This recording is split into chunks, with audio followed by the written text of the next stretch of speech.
Ömür adamın en kımbat nersesi. Ömür kımbat nersesi urmatlı bir tuğanım. Bирок ошол өмүрдү биз өтө эле арзанга пулдап беребиз. Өтө арзанга биз кээде урматтуу бир тууганым баалап беребиз да. Өмүр берилди, бирок кайра берилбейт. Бул жалган жашоо. Бул дүйнөгө төрөлөбүз, анан өлөбүз. Кара, өлүү этегинде, ошо өлүүнүн төрүндө төр өлүүнүн төрү турат. Ошон үчүн жашоо сыноо дүнүйө. Ошол сыноо дүнүйөдө Кудайды Кудайым деп билип, намаз окуп, орозо тутуп, мусулманчылык кылып, ошол эле учурда дүнүйө нерсени чыгарбастан, кээ бирлер динге түшөт десе, дүнүйөнү унутуп, малды унутуп, башканы унутуп, көчөгө жылаңач чыгып, апанды болуп, дервиш болуп кеткен бар, ал туура эмес. Ла танса насибака мина дүнүйө, дүнүйөдөгү насибиңди унутпа дейт пайгамбарыбыз алейхиссалам. Куран ошондой бизге мына ушундай урматтуу бир тууганым. Азирети Абу Бакыр халифа болуп шайлангандын эртеси эрте менен туруп базарга кетип атса, эл айт, каяка кетип атасыз? Базарга кетип атам. Эмнеге базарга кетип атасыз? Бала чакам багам деди Азирет Умар. Азирет Абу Бакыр. Сиз бала чака багам деп кетип калсаңыз, бул элдин камын ким ойлойт, ким падышалык кылат бизге, ким халифалык кылат бизге? Жок, биз сизге айлык төлөп беребиз, барып иштеңиз, ишиңизди кылыңыз, халифачылык кылыңыз деп ушундай дешти. Азирет Абу Бакыр көрдүңөрбү? Себептерин карманат эле. Пайгамбарыбыз саллаллаху алейхи ва саллям айтат: "Эй адамдар" дейт, "Силер куштар тобокел кылганда тобокел кылыңар Кудай таалама. Эрте менен ачка учуп кетишет, кайра кечинде курсагы ток учуп келет" деди. Десе, кээ бир акылыгыз калат, түшүнүп алыптыр. Биз да куштай болушубуз керек экен, эчтеке кылбаш керек экен. Эрте менен турабыз, аяка барып бияка келсе курсак тоюп калат экен, кайра келет экенбиз. Демек, иштебеш керек деп түшүнүп алыптыр. Жок. Булар туура эмес, түшүнөт урматтуу бир тууганым. Иштебеген куш кандай болот? Уясында жата берген куш иштебеген болот да. Бул эрте менен учуп кетип атат. Учуп барып ырыскысын издеп, анан кайра кечинде учуп келип атат. Куштун ырыскы издегени бул учканы кайра учуп барып кайра келген урматтуу бир тууганым. Биздики колдон келишинче акылды иштетип, тиричилик кылып, алдалдан эмгек таап, көбүрөөк таап керек болсо, зекет берип, башка кылып, адамдарга жакшыраак жардам беришибиз керек. Пайгамбар алейхиссалам айтат: "Күчтүү мусулман алсыз мусулманга караганда Кудай таалама жакыныраак" дейт. Күчтүү мусулман ден соолугу чың, акчасы көп, акылы көп, илими көп, билими көп. Башкаларга жардам бере ала турган мусулман ошол чыныгы күчтүү мусулман деди. Андан кийинки маселе: "Вала язиду фил умри иллал бирру". Адамдын өмүрүн жакшылык гана узартат деди. Эгерде сиз жакшылык кылсаңыз, соо иштерди кыла берсеңиз, өмүрүңүз узун болот. Алымдар айтат урматтуу бир тууганым, ал кандайча? Эгерде ажылык кылса 60ка чыгат, эгер ажылыкка кадыр болуп туруп барбасаң да 40 эле өлүп калат деп тагдырга жазылынган болот дейт. Тагдыр өзгөрүлбөйт, бирок сен дуа кылып, ошонун жакшылыкка жылгандыгы өзү кошулуп тагдырга жазылынган дейт. Демек, адам баласы колунан келишинче, мүмкүнчүлүк болушунча жакшылык кылганга урматтуу бир туугандар аракет кылуусу милдеттүү болуп эсептелет. Андан кийинки маселе: "Мааси тамхaqu баракатал умр ва ризq вал илм". Адам күнөө иш кыла турган болсо, өмүрдүн берекесин, ырыскынын берекесин, илимдин берекесин кетирип коет. Бир адамдар бар, 40ка чыгат. Бирок 40ка чыкканга чейин көп пайда келтирген болот. Бирок 80ге чыгат, эч нерсе келтирбеген болот. Только 80ге чыгып, семичке чакканда эле башка эчтекени билбейт. Демек, өмүрүндө барака жок болду деген сөз болот. Бир адамдардын илими бар. Көп окуган, Маккада окуду, Мадинада окуду, Мысырда окуду, Бухарай шарифте окуду. Бирок аркасынан бир талабасы жок, же уккан адамы жок, болгон күткөн ырыскысын терип эле көчөдө басып жүрөт. Ырыскы Кудада. Эмнеге илиминде барака жок? Анткени анын күнөөсү бар, күнөө илимдин баракасын кетирип койду урматтуу бир тууганым. Бир адамдардыкы бар, айтышат: "Айда туусам айда жок, айда жылан жеп коет, күндө туусам күндө жок, күндө жылан жеп коет" дегенде күнүгө пул табат, бирок пулдун ырыскысы жок. Не үчүн? Анткени ошол адамдын күнөөсү анын илиминин, анын өмүрүнүн, анын ырыскысынын берекесин урматтуу бир тууганым кетирип койгон болот. "Важ'ал умурака 3 саатин". Өмүрүңдү 3 саатка 3кө бөл дейт. Саатан лил илми. 1 саат бул бир убакыт, бул илимге болсун. Өзүңдү өстүрүүң керек. Дайыма урматтуу бир тууган мусулман адам илим алыш керек. Бизде молдосу деле, доктору деле окунуп бүткөндөн кийин, ошол бойдон кийин эч нерсени окубай кое берет. Бул таптакыр туура эмес маселе. Журналист болобу, башка болобу, ар кандай кесип болобу, ошол өзүн өстүрүп, өнүктүрүп туруу анын мойнундагы милдети. Илим илимдүүлөргө эле эмес, балким ар бир адам өзүнө илимге арнап Куран окуганды үйрөнүп, башка бир дүйнөлүк жанагы светтик деп айтылып аткан, же болбосо өзүбүздүн техникага байланышкан техникалык бир мындай бир жаңылыктарды окуп үйрөнүп, айтор өзүн өстүрүп аракет кылып туруу керек сөзсүз түрдө. وجدد في كل وقت توبة. Her bir vakitte tövbаңды жаңылап тур. Вадж'ал умурака 3 саатин. Ömürüň 3 saatga bölüp qara. Saatan lil ilmi. Bir vakitte ilimge böl. Ve saata lil amal. İkinci bir vakitte amalga böl.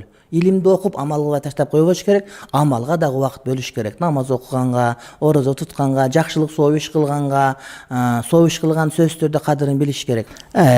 Ve saata li hukuki nefsika ve ma yelzamuka. Jana oşondoy ele bir vakit boluş gerek. Al özüңdүн hukukların, akıların üçün, jana oşoga okşogon nerseler üçün sözlerde vakiti bölüş gerek. Adam özünün den soğluğu üçün, akılesi üçün, adam özünün kursağı üçün, adam özünün bala çakası üçün, oşondoy özünün hobbisi, kalosu, hivaya dep koyup oşol nerse üçün de vakit bölgөнгө эмне hareket kılış gerek bolot. Bul boyunça İmam Muslim rivayet kılgan görkön bir hadisти айтпай кetsek bolbay kalat. Kunna inda bul Hazreti Hanzala ibn Rabi al-Asad al-Usaydi degen sahabanın sözü. Kunna inda Rasulillah sallallahu aleyhi ve sellem yuzakkiruna bin nari vel cenneti. Biz deyt Peygamberimiz sallallahu aleyhi ve sellem aldında oturganыбызda bizge tozokton süylöp, beyişten süylöp berer ele. Hatta kaanna ra'ya aynin ay narahuma ra'ya aynin. Oşo süylöp atkanda biz öz gözübüz menen tozok menen beyişti görgөндөй bolup tahsilener elek. ثم جئت إلى البيت فضاحكت صبيان ولعبت المرأة فخرجت فلقيت أبا بكر فذكرت ذلك له فقال وأنا فعلت مثل ما تذكر. Үйüge gelgenden giyin baldarım meni tamaşalaşıp süйлöşüp aların avalın sura sağaktarın qarap anan ayalım menen pikirleşip tamaşalaşıp olturup anan köçe koşsam Hazreti Abu Bakr geletkan eken. Aga da ayttım men şunday paygambarın astında oturganda şunday bir bölökçe bolobuz da үйge gelip üy bülög aralashkandan kiyin janagıday aval tömöndөгөнсүп kalat dep aytsam Abu Bakr dagı men de oşondoymун dep aytты. Fantalaqtu ana wa Abu Bakrin. Giyin Abu Bakr köz çoğu paygambar aleyhisselamga bardık deyt. Anam barganda ele men nafaka Hanzalatu ya Rasulallah men munafık bolup kaldım. Allah'ın elçisi men 200'lü bolup kaldım dep şuntip aytkanda. Antip aytpa, ma toktot antip aytpa. Emnege antip aytasın degende Peygamber aleyhisselama men жооп berdim deyt. Ya Rasulallah, nakunu indaka fatuzakkiruna bin nari vel cennet hatta kaanna ra'ya aynin. وإذا خرجنا من عندك أعفسنا الأزواج والأولاد والضيعات أي لاعبنا الأزواج والأولاد واشتغلنا بمعاشنا والعمل فنسينا كثيرا. Astыңızda olturganda biz periştelerde bolup ketebиz. Kadimkide kötörülüp jazba bolup başka bolup anan үйgө barıp bala çaka aralaş, mal dünya aralaş, dükön aralashkandan kiyin janağı aval tömöndöp, janagıda kaynap atkan nerse böksörüp kalganda bizge baykalıp anan oşondon 200 bolup kaldık, munafık bolup kaldık mı dep kadimkide kıjalat bolobuz dedi. Bul kim süylep atkan? Bul Hazreti Hanzala sahabi, Hazreti Abu Bakr sahabi. Bular Peygamber aleyhisselamga özleri uşintip aytıp geldi urmatly bir tuğanım.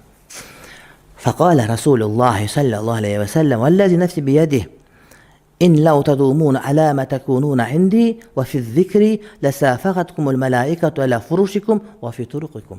Eğer sizler menin aldımda, menin jarımda oturgandagıda imanыңар biyik dengelde bolup, oşondoy avalda tura turgan bolsoňor, daima zikirde, fikirde ola turgan bolsoňor, anda sizler uktap turganda periştiler töşöğüňөр eteginde sizlerge salam aytkan tizilip turgan bolor ele. Köçödө basıp barassaňar, köçödөн periştiler sizlerge salam aytkany kütüp turgan bolor ele deyt. Egerde sizlerin jüregüňör oşol men aldımda turganday tolukşup turgan bolsa, zikir kılıp tura turgan bolsoňor, anda perişteler sizlerdi zarıgıp kütüp, kaçan eşikке çıksa salam aytam dep eşiğiňerdiň ozunda sagalap kütüp turgan bolot ele deyt. ولكن يا Hanzala sa'atan ve sa'atan, sa'atan ve sa'atan, sa'atan ve sa'at. Biro Hanzala deyt, bartydın sözü wagында. Adam jazibesi kötörülgön, janagıda imany kötörülüp turgan uçurlar bolot. Oşol wagtda dünýä mülk aralashkanda biraz suzdagan uçur bolot. Demek urmatly bir tuğanım, oşol daim ele dünýä mülke girip ketseň, anda barıp suzdap oturup taptagır muzdap da kalyşyň mümkün ekendiginden habar beret. Demek daima oşol ilimlilerin sabaktaryna, bayandarga, davatlarga aralaşıp turuş gerek. Oşolordan emne özüne zaryat alıp turuş, energiya alıp turuş gerek degendin manilülügü mına uşul jerden bilinip turat. وقد أفاد هذا الحديث الشريف فضل دوام ذكر الله تعالى والفكر في أمور الآخرة والمراقبة. Bul ilim deyt. Oşol Allah Taalany bul hadiste emne var?